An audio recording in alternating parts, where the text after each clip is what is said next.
Hey guys, it's 12. I'm going to be going over how Siege works based on recent changes to Korean server. The Siege is going to start at 4 PM server time. You're given 15-minute preparation time, and the actual battle starts at 15 minutes. That's when the PvP is enabled. So when the Siege starts at 15 minutes, the defending guild, the Legion, and their alliance is going to start inside the castle. So if you are within the siege area but outside the castle, like out here, you're gonna get TP'd inside the castle. And if you're an attacker inside the castle, you're gonna get TP'd to Vienta village. If I had to draw a line,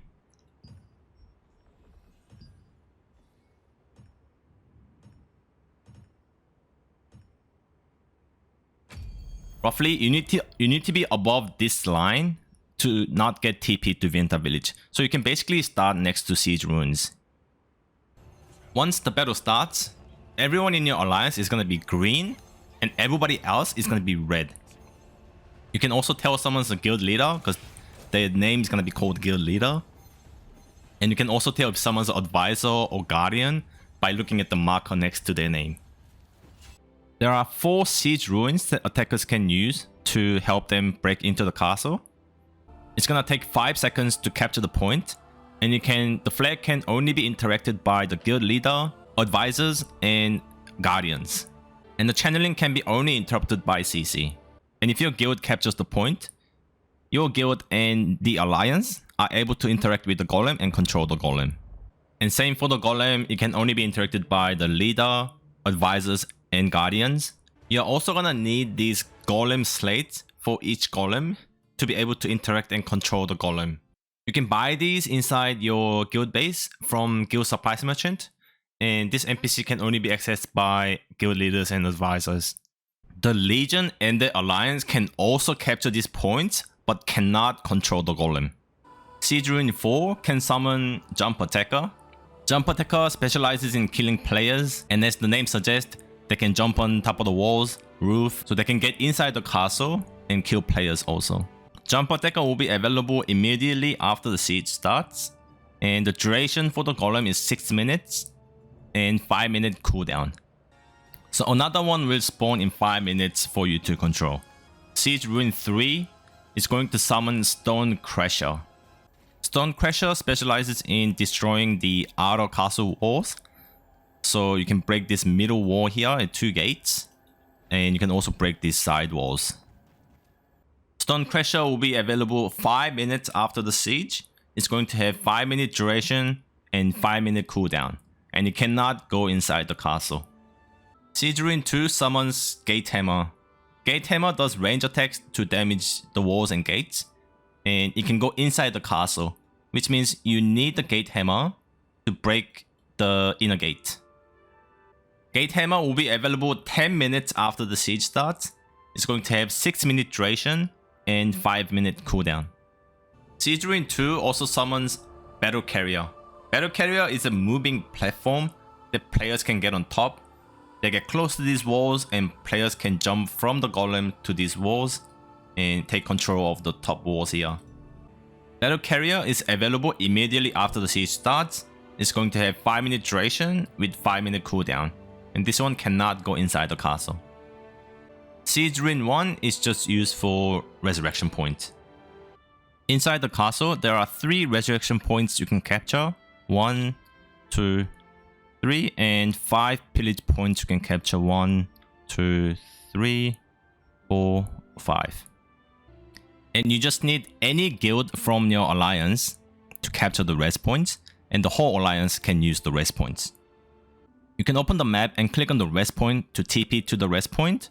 Or if you are within the siege area, you can just press B and it will take you to the res point. The Legion, so the guild who has the control of the throne, their default res point is here. But this is only for the Legion.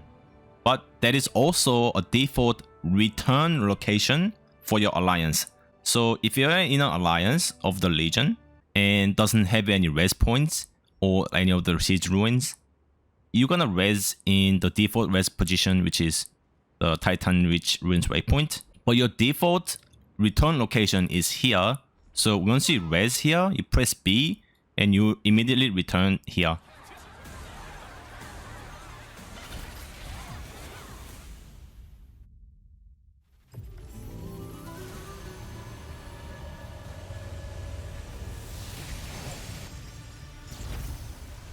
The default return location for attackers is Vienta village. On top of the outer gate, there are these two levers. If both of them are interacted at the same time, you can open and close the gates. This lever can be accessed by anyone. Next to the res point 3, there are two levers here that can close and open the gates. And there are also two levers here that can close and open the side gates. On the right side of the castle on A1, there's a sewer passage. You're going to need a dagger to shadow strike to the red and get inside the castle. You have to shadow strike twice.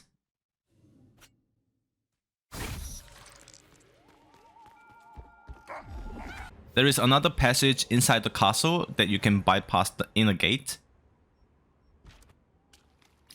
Here you can just shadow strike once. When it rains, this passage gets blocked by water, so you cannot access it. So if the rank 1 guild is defending the castle, they have more advantage because they can use the rain skill and block the passage for 10 minutes. Now this is a throne room, and if you res or TP to central or dungeon res point, or if you're a legion and you res here, you're gonna be using the side entrance. Like, you're gonna have the 30-second invincibility buff, but if you cross this line here, at my pin 4 and pin 3, the invincibility goes away. Which means your guild can regroup here and here. This is the throne. Only the guild leader can touch it. And there's no channeling for this. You just click it and instantly transform into a king or usurper, whatever you want to call it. And if you survive for 3 minutes, you hold the throne. This 3 minute can go overtime.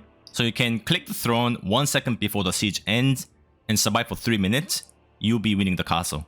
And also, just because you hold the throne doesn't mean you win the siege.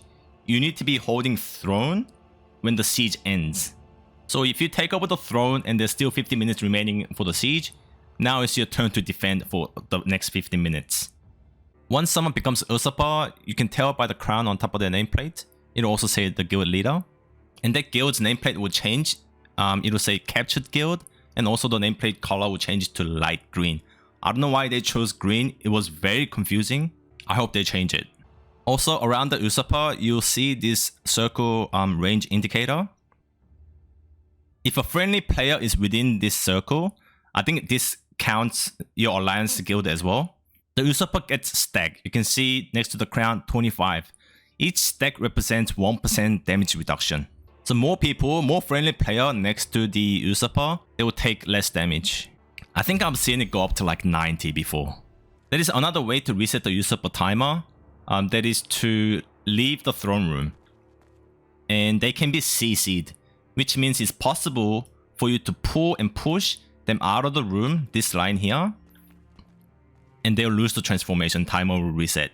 I'm not sure about the line here. It could be the same as the Fonsine, the invincibility buff line, or it could be like here. Alright guys, thanks for watching. Good luck in Siege.